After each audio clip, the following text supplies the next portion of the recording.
Bon alors, comment je vais réussir à mettre cet écrou? Génial, c'est génial. Non mais ça aussi c'est génial.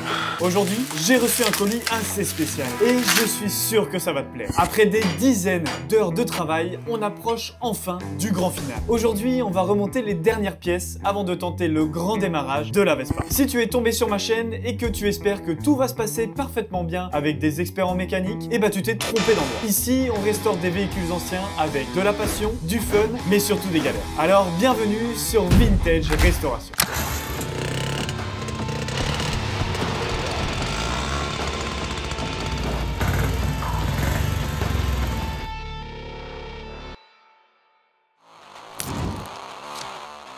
On va commencer par l'aile arrière, qui protège le moteur et donne à la Vespa son look si caractéristique.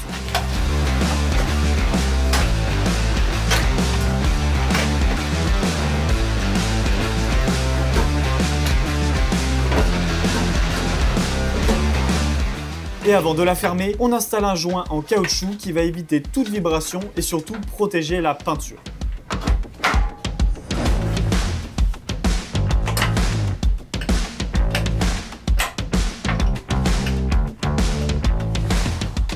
Et surtout, je remets le ressort de maintien qui permet de garder l'aile ouverte, ce qui nous facilitera la tâche lorsqu'on aura des réparations à faire.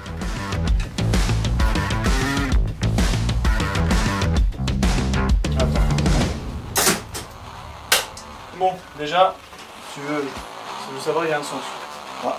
C'est d'abord celle du bas, car après, en fait, tu vois l'espacement qu'il y a là, l'espacement qu'il y a ici, il est plus important par rapport à en bas. Okay. Et voilà comment il se remet.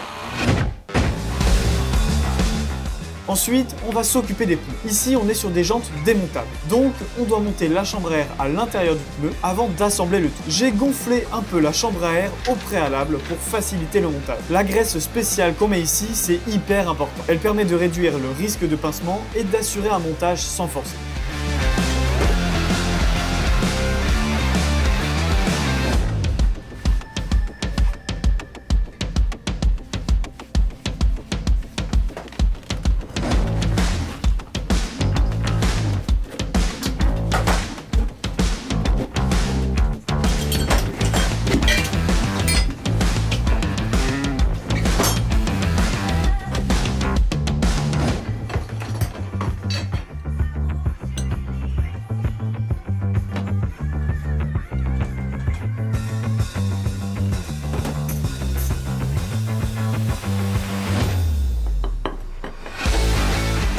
Pour terminer, je serre en étoile et surtout pas d'un coup sec. Sinon, ce sera le pincement assuré et la crevaison immédiate. Alors j'y vais progressivement.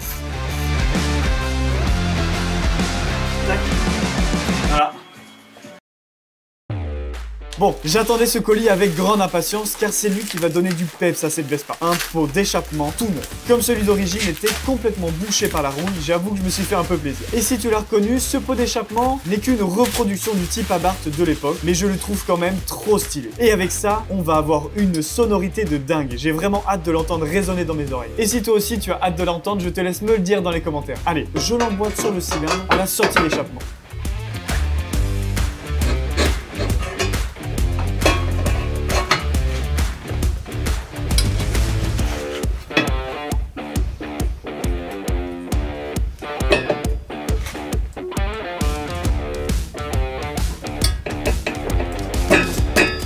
Et de l'autre côté, je vais le visser sur le bras aussi.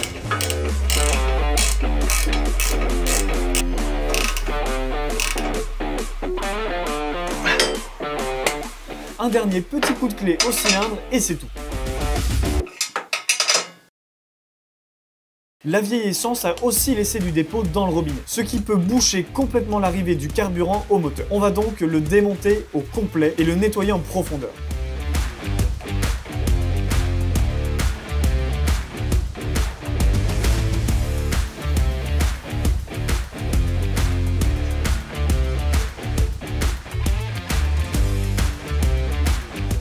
Là, j'utilise un câble d'accélérateur pour rentrer dans les orifices et retirer tout ce qui a séché dedans. Là, j'y vais complètement dedans. De toute façon, il faut vraiment que ce soit propre.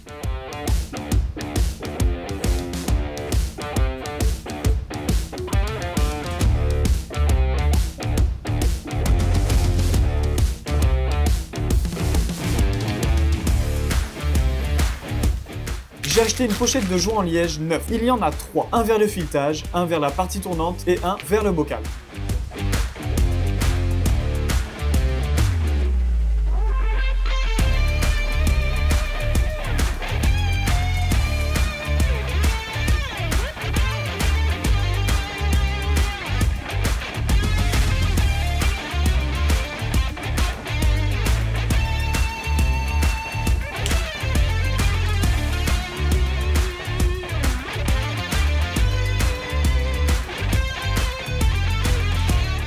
Et puis on vient aussi gratter le filtre à essence pour le déboucher intégralement. Regarde la différence entre avant et après. Au moins cela filtrera parfaitement l'essence et nous évitera de boucher le carburateur. Et maintenant on remonte le robinet entièrement en serrant correctement toutes les pièces entre elles.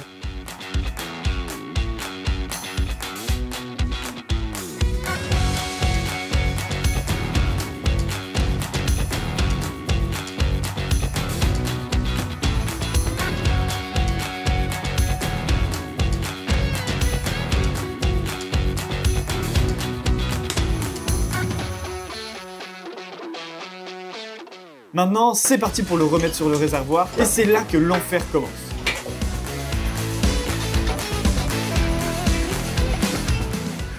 Bon alors, comment je vais réussir à mettre cet écrou? Tu dois mettre. Ah oula. Non. Bah avec un criquet mais qui. Alors, non, tu poses-le au fond. Non. Tu vas. J'ai mis la rondelle. Et Ouais. ben, enlève. Pourquoi? Oui, essaye comme ça. Non. Si, vas-y, ça marche aussi comme ça. Si, ça marche comme ça. Mais non, moi je l'ai déposé au fond et je suis rentré dedans après. Moi je suis dedans. Non, bien joué. Normalement, une fois que c'est mis dedans, faut que j'arrive à visser, c'est ça? La technique la plus simple est de faire tomber la rondelle au fond du réservoir, puis aligner le robinet d'essence dans son emplacement avec la rondelle. Et ensuite, on vient serrer l'écrou avec son outil spécial. Bon, cet outil spécial qui reste quand même très peu précis, c'est pour ça que ça prend beaucoup de temps.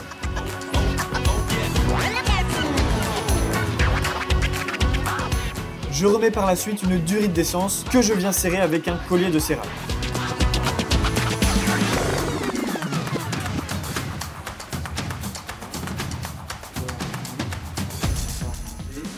Surtout que je me fasse pas chier, tu vois, je réfléchis pour après le démonter s'il y a besoin. Donc je mets en face. Tac, et ensuite ça se serre comment ça? Avec, tu vises juste là. C'est juste je visse et ça serre? Ou non, faut que je serre. Ouais, c'est vessier et ça serre, ok. Je serre bien ça. Non, pas trop. Non, pas bien. Juste que ce soit. T'as vu la durite une fois qu'elle avait séché sur avec Ouais. l'essence? Donc c'était serré. Ouais. Donc non, ça va pas être serré celui-là. Bon, j'ai bien serré. Si tu veux que je sois honnête, j'ai bien serré. Et on peut enfin remettre le réservoir dans la Vespa. Ouais. Le moment de vérité, avec Tony, on installe le réservoir avec son joint en liège. Ensuite, dans la trappe carbu, on vient lier la durite qu'on vient d'installer avec le carburateur et on serre le Ça va, collier de tu es serrage. large, tu vas y arriver. Hein. Oui, là, comme ça, je vais y arriver là. Tu lui fais une boucle ou pas? Ouais.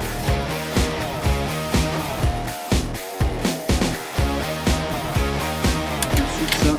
Tu vas te faire chier pour visser.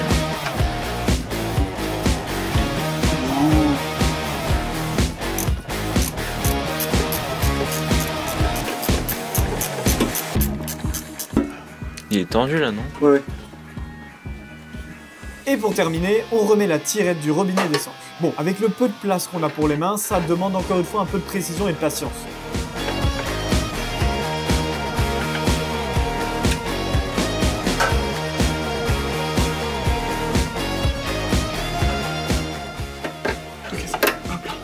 Il est mis? Mais non. C'est bon. Donc là, il est fermé. Fermé. Ah, mais Ouvert. c'est écrit là. Là, c'est ouvert. Et Et là, c'est la réserve.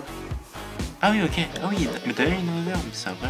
Ouais. Je le mets enfermé. Hein. Et maintenant, Génial. le C'est petit génial. Ah, mais ça aussi, c'est génial. Pour terminer, on va remettre les patins qui maintiennent le réservoir collé à la coque, puis le porte-bagages. On serre les 4 vis bien correctement.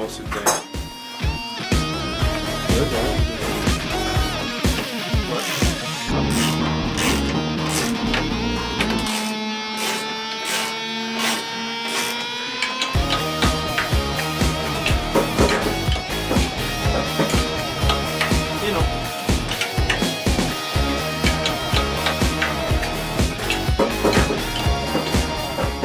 va pouvoir réinstaller la selle. Alors oui, pour l'instant cette selle, elle est bien dégueu et franchement c'est même pas le bon modèle pour cette Vespa. Mais on s'inquiète pas, je vais trouver les deux selles d'origine pour le passager et le conducteur et là ça va claquer. Et puis je crois que Tony il en a une dans ses cartons. Il va falloir négocier.